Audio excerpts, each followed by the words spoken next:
tout le monde, je suis très heureuse de vous retrouver aujourd'hui dans cette toute nouvelle vidéo qui n'est autre qu'un update lecture. Oui, c'est vrai que ces derniers temps j'en fais pas mal, mais en même temps j'avais du retard à rattraper, donc je rattrape mon retard tout simplement. Aujourd'hui je vous retrouve donc avec plusieurs livres et notamment, on va commencer tout de suite par 2 tomes d'une même saga. En effet, cette année, j'ai quand même bien charbonné sur cette saga puisque j'ai lu les 3 tomes en fait de la saga, du moins les 3 tomes sortis à l'heure actuelle. Je vous parle donc de Nevermoor, donc là j'ai Nevermoor le tome 2, La mission de Morrigan Crow, et Nevermoor le tome 3, la traque de Morrigan Crow, donc c'est écrit par Jessica Thompson et c'est aux éditions Pocket Jeunesse. Et alors, pour ceux qui ne savent pas de quoi parle Nevermoor, déjà je vous invite à aller voir, j'ai fait un nouvelle lecture sur le tome 1. Mais je vais quand même vous faire un résumé très rapide pour que vous puissiez comprendre. Donc Nevermoor en fait c'est une petite fille qui est maudite depuis sa naissance puisqu'elle est née le jour du merveillon. Ça signifie 2 choses, donc qu'elle est maudite et que à l'âge de ses 11 ans je crois, elle doit mourir. Son cercueil l'attend et elle est en fait vraiment une petite fille seule puisque même sa famille ne l'aime pas. Dès qu'il y a un malheur on dit que c'est de sa faute et en fait elle s'attend à mourir, elle ne veut pas mourir mais elle sait qu'elle va mourir et voilà, c'est un peu une petite fille du coup triste, une petite fille sombre, etc. etc. Du moins c'est le ressenti que j'avais eu durant le tome 1 et enfin au début. Et ensuite, en fait, il s'avère qu'un jour, un homme assez étrange, assez folklorique, va venir lui dire que elle peut tout simplement venir avec lui et elle doit venir avec lui à Nevermoor, car elle n'est pas du tout maudite en fait, et que elle peut vivre et qu'il doit la suivre puisqu'elle est particulière et qu'elle a un talent spécial. Voilà, voilà. Donc dans le tome 1, en fait, on va suivre Morrigan qui va passer des épreuves pour intégrer la société Wondrous.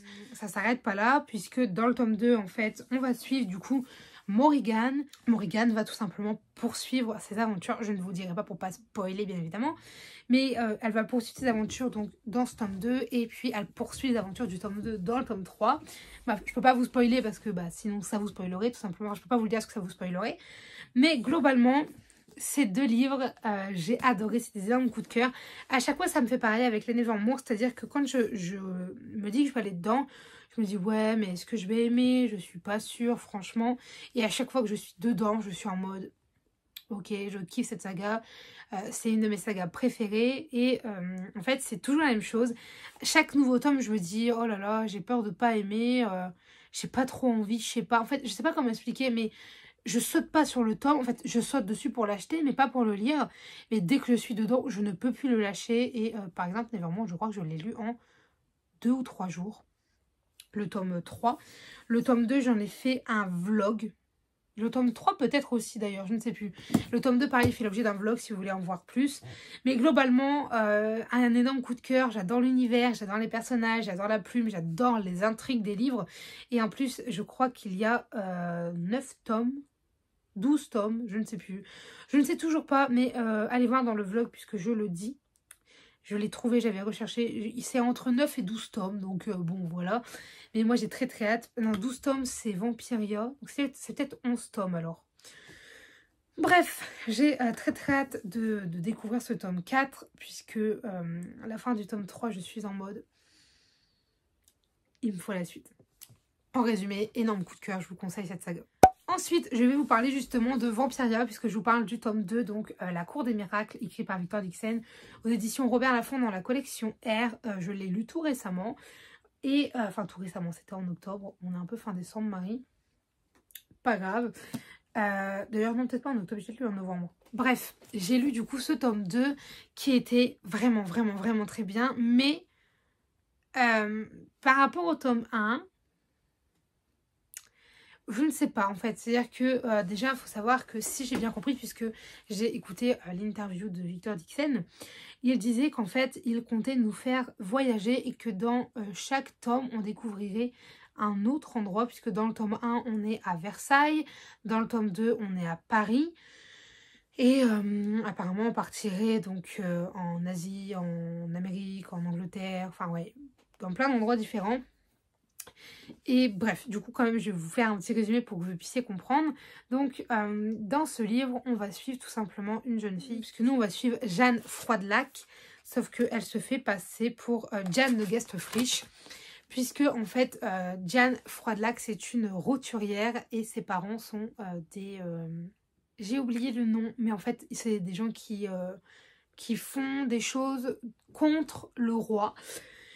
Et j'ai totalement oublié le nom, pardon. Et en fait, du coup, ses parents vont se faire tuer. Ça va être la seule survivante de sa famille. Et pour ne pas être tuée, elle va tout simplement prendre l'identité d'une noble de son village qui s'appelle Diane de Gastefriche. Et en fait, elle va être recueillie à Versailles comme étant la pupille du roi. Puisqu'il faut savoir qu'il y a une particularité, c'est que nous vivons dans un monde où les vampires ont pris tout simplement le dessus. Puisque le roi Louis XVI n'est jamais mort, mais il a tout simplement été transmuté en vampire. Et en fait, depuis, du coup, la France est sous le joug des vampires. Et même maintenant, toute l'Europe et tout le monde, en fait. En sachant que c'est pas forcément une main très tendre hein, qui règne. Les vampires et plus particulièrement la noblesse vampirique ne sont pas des plus courtois envers les roturiers. Et il y a quelques petites règles, je sais plus si elles sont marquées. Oui, elles sont marquées là, attendez, je les ai. Donc c'est le code mortel, donc le codex mortalis. Hop... Par la grâce des ténèbres, la société de la Magna Vampiria est divisée en 4 ordres. Un ordre immortel, les vampires de la haute noblesse. En 3 ordres mortels, les Oboros. De la basse noblesse, les docteurs de la faculté hématique et les roturiers du Caretta. Les articles ci-dessous concernent cette dernière population. Donc le premier, c'est l'obéissance. Donc les roturiers naissent et demeurent sous la protection des vampires, en contrepartie de laquelle ils leur doivent une soumission totale. Donc la deuxième article, c'est le parquage. Durant le jour, tant que brille le soleil, les roturiers ont interdiction de s'éloigner à plus d'1 lieues de leur clocher. Le troisième article, c'est le couvre-feu. Donc durant la nuit, dès que sonne le tosquin, les roturiers ont interdiction de quitter leur domicile. Donc le quatrième article, c'est la dîme. Chaque mois, les roturiers ont une obligation de verser un dixième de leur sang. Et le cinquième article, c'est la sanction. Tout contrevenant aux articles précédents sera exécuté. Et en fait, du coup, voilà, c'est vraiment pas la joie, hein, ce monde, vous vous en doutez. Mais nous, du coup, on va suivre Jeanne, qui, je vous rappelle, ça fait passer pour Diane de Gastefriche. Et en fait, on va la suivre, du coup, dans cette cour, mais elle n'a qu'un seul but, c'est la vengeance. C'est la vengeance, elle veut se venger de l'immuable, donc du roi soleil, puisque c'est lui, tout simplement, qui a fait tuer sa famille. Et elle est vraiment animée par la vengeance. Et du coup, dans ce tome 2, en fait, on va la suivre dans la suite de ses aventures. Je ne vous spoilerai pas, je ne vous dirai rien. J'ai beaucoup aimé ce livre, hein, faut pas croire. Je l'ai lu en 2 jours, alors que je l'avais prévu sur 1 semaine à la base. Mais voilà, par rapport au tome 1, j'ai peut-être un peu moins apprécié le fait qu'on change de lieu. Mais à voir, parce que j'ai toujours autant aimé l'histoire, j'aime toujours autant les personnages, j'adore toujours autant Jeanne. Bref, voilà, un énorme coup de cœur en fait pour cette saga, mais j'attends parce que je me dis il y a 12 tomes, ça peut encore changer, vous voyez. Mais du coup voilà, j'ai énormément aimé ce livre. J'adore la plume de l'auteur, Victor Dixon, c'est un de mes auteurs préférés de toute manière.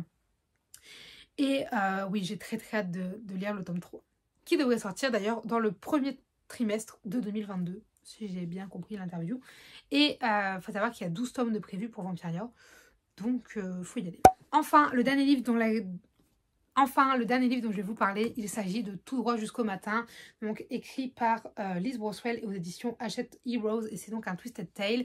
Les Twisted Tale, c'est des revisites en fait des contes Disney dans lesquels il y a un élément qui change tout, et là par exemple c'est « Et si Wendy s'était rendue au pays imaginaire ?» avec le Capitaine Crochet et pas avec Peter Pan. Je vous lis le résumé et je vous donne mon avis. Excusez-moi, en fait j'ai dû partir entre deux, donc je reprends la vidéo seulement maintenant. On est le soir, il n'y a plus du tout de lumière dehors, du coup j'ai mis ma lumière, mais du coup c'est pas la même luminosité tout ça. De toute façon, ne vous inquiétez pas, il reste qu'un livre, on y va de suite. J'étais donc en train de vous parler de Tout droit jusqu'au matin, donc écrit par Liz Broswell aux éditions Hachette Heroes. Oui, c'est ça, et c'est donc un Twisted Tale.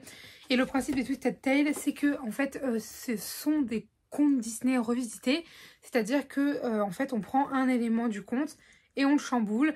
Et par exemple, pour Tout droit jusqu'au matin, c'est « Et si Wendy s'était rendue au pays imaginaire ?» avec le Capitaine Crochet. Et du coup, je vais vous lire le résumé et je vous en donnerai mon avis. Wendy Darling a 16 ans et sa vie est loin de ressembler à ce qu'elle avait imaginé.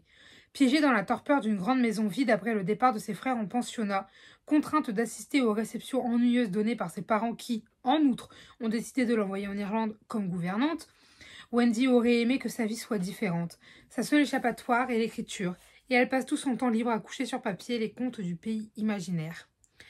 Ainsi, lorsqu'un bateau pirate se présente et que son capitaine lui promet de l'y accompagner, Wendy n'hésite pas une seconde et passe un pacte avec le diable. Mais elle découvre vite que ce n'est pas le petit paradis qu'elle imaginait. D'étranges menaces se manifestent et le capitaine Crochet ne tarde pas à révéler ses plans diaboliques pour détruire toute la magie de ce monde dont elle a tant rêvé. Malgré l'animosité affichée d'une petite fée nommée Clochette, elles n'auront d'autre choix que de s'allier pour tenter de sauver Peter Pan et le pays imaginaire. Ceci n'est pas l'histoire de Peter Pan telle que vous la connaissez. C'est une histoire d'espoir, de rêve, de courage. Une histoire où seul un détail peut tout changer. Et du coup, voilà, donc c'est le premier ou deuxième, je ne sais plus. C'est le premier Twisted Tale que j'ai lu et que j'ai terminé. Excusez-moi, mon chien vous a fait bouger encore une fois. Donc c'est le premier Twisted Tale que j'ai terminé et franchement j'aime beaucoup, vous n'êtes pas droit. C'est le premier Twisted Tale que j'ai terminé et j'ai beaucoup aimé. J'ai lu le début en lecture vraiment et après je l'ai fini en audio finalement parce que j'étais encore dans ma grosse période de panne de lecture et que ça m'énervait de ne pas avancer dans mes livres. Et quand j'ai vu l'audio je me suis dit allons-y, ça me permettrait d'avoir tout simplement un livre de lu en plus et plus facilement. Mais du coup, globalement, ce livre, je l'ai bien aimé. C'est vrai que je l'ai trouvé vachement long. Il y avait énormément de longueur. Mais j'ai l'impression que c'est dans tous les Twisted Tales. Parce que j'en ai commencé 3 au total des Twisted Tales. J'ai commencé du coup tout droit jusqu'au matin qui est terminé. J'ai commencé Où est la vraie vie? Pareil que je suis actuellement... Attendez, j'ai une petite notif. J'ai également commencé Où est la vraie vie? Donc qui est le Twisted Tale que je voulais lire en début d'année 2022. Puisque je l'ai arrêté encore une fois pour cause de panne de lecture. Mais il faut aussi savoir que Twisted Tale, j'ai énormément de mal à rentrer dedans. C'est des histoires que j'aime bien, donc je persiste à en acheter et à vouloir les lire. Et oui, je sais pas, en fait, je trouve toujours qu'il y a des longueurs. Donc là, les longueurs, elles étaient surtout au début. Tandis que dans Réponse, donc Où est la vraie vie, je trouve que les longueurs, elles sont apparues vers la centaine de pages. Donc c'était long, hein, et j'ai pas réussi à aller au-dessus. Mais globalement, du coup, j'ai quand même bien aimé. Pour un premier Twisted Tale, je sais que je lirai les autres. Il y en a quelques-uns qui m'intéressent plus que d'autres, donc j'irai d'abord vers ces autres-là, tout simplement. Et écoutez, globalement, du coup, mon avis, c'est que ça reste une bonne lecture. Si vous aimez les contes Disney, ça peut le faire. Franchement, je vous dirais foncez. Si jamais vous n'avez jamais commencé, enfin, si vous n'avez jamais lu Twisted Tale, peut-être pas commencer par celui-ci, si jamais vous pouvez commencer par un autre. Parce qu'il est gros. Franchement, c'est le plus gros des Twisted Tale que j'ai. Et